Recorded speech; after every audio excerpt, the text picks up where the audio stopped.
Good morning বৃত্তান্ত, আপনাদের সঙ্গে আমি দেবলীনা। দেখে নেব আজকের মর্নিং আপডেট। আমাদের সঙ্গে টেলিফোনে রয়েছেন আমাদের প্রতিনিধি, তার কাছ থেকে শুনে নেব আজকের আবহাওয়ার রিপোর্ট।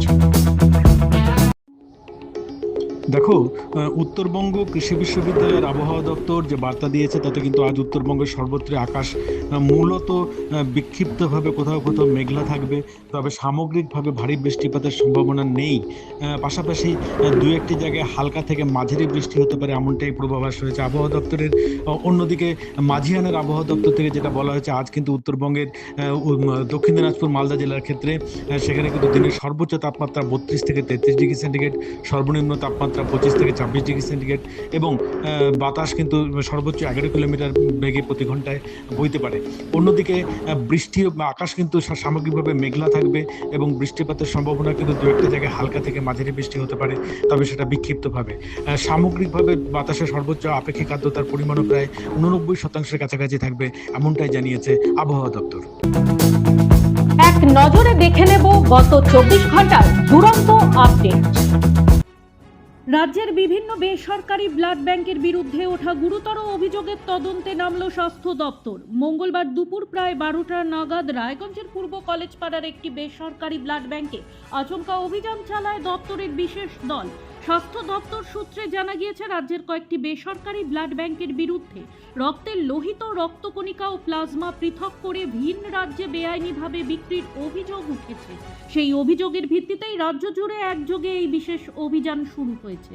4 সদস্যের ওই তদন্তকারী দলে ছিলেন জেলার deputy CMOH doctor Malay Yadav, সঙ্গে ছিলেন রায়গঞ্জ মেডিকেল কলেজ ও হাসপাতালের ব্লাড ব্যাংকের মেডিকেল অফিসার ডক্টর চন্দনা পাত্র সহ স্বাস্থ্য দপ্তরের অন্যান্য আধিকারিকরা।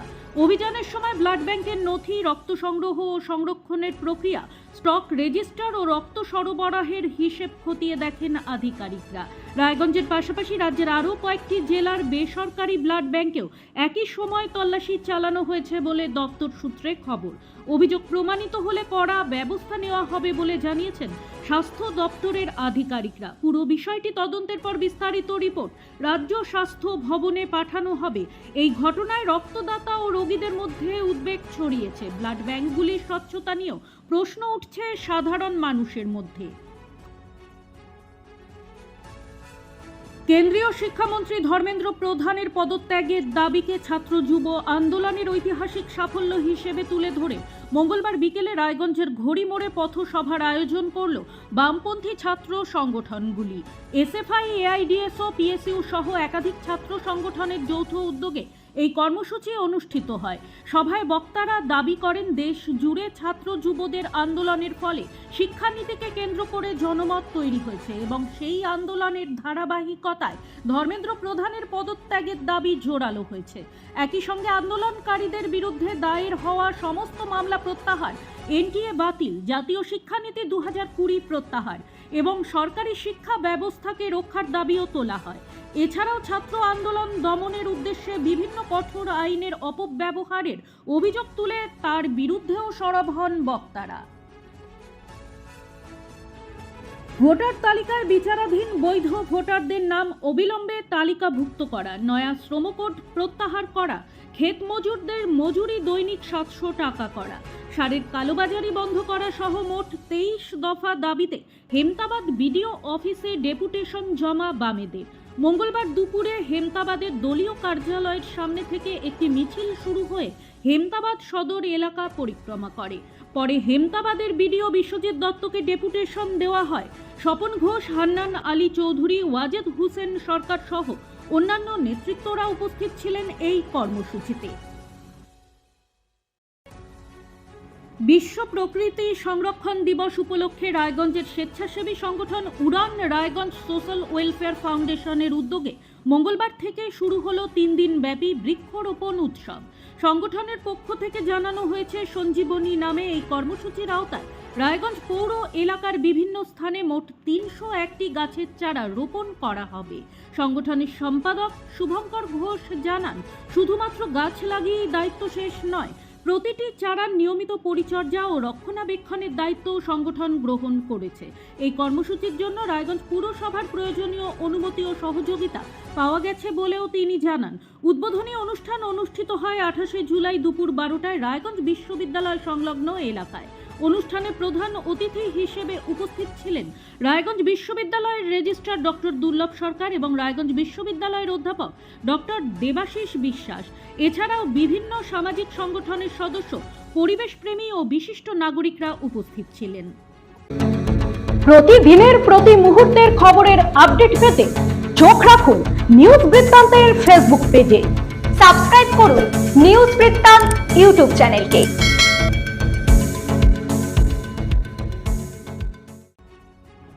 সনাতন ধর্মের রীতিনীতি ও সংস্কৃতির সঙ্গে বর্তমান যুব সমাজকে যুক্ত করতে উদ্যোগ নিল হিন্দু বাহিনী।